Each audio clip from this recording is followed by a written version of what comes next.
Now, India and the European Union are set to significantly elevate their engagement as the 14th round of talks on a free trade agreement will take place from Monday.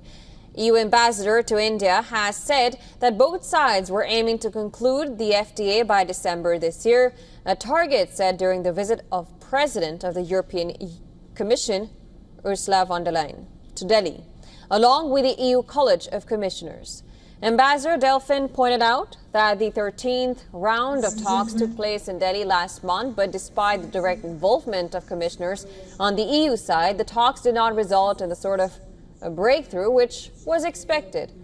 He said that the negotiating team were working hard to deliver, and it was fair to say that the negotiations are challenging and key issues remain to be solved.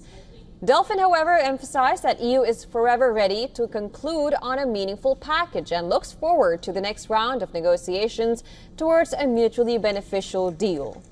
The negotiations, which have made steady progress, have already completed 11 chapters covering areas such as intellectual property, customs and trade facilitation, SMEs, dispute settlement, and subsidies. Though both sides have drawn clear red lines, including dairy, sugar, and rice from the FTA agreement talks. The focus remains on enhancing market access and addressing tariff and non-tariff barriers. Alongside the FTA, EU and India are also negotiating an investment protection agreement. The agreement aims to create a predictable, secure, transparent environment for EU and Indian investors. According to data, there are around 6,000 EU companies in India, which have created 3 million direct jobs in the world's fourth largest economy.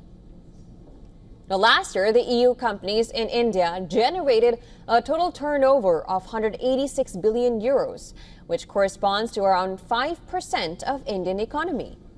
The EU companies exported goods worth 23.5 billion euros, which accounts for around 6% of the total Indian exports of goods.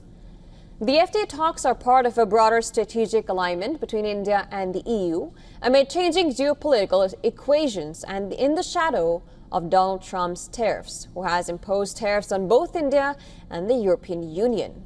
The EU ambassador said that some countries were raising tariffs or otherwise closing their markets, and the FTA would help diversify trade, hedge against uncertainties, and strengthen the supply chains.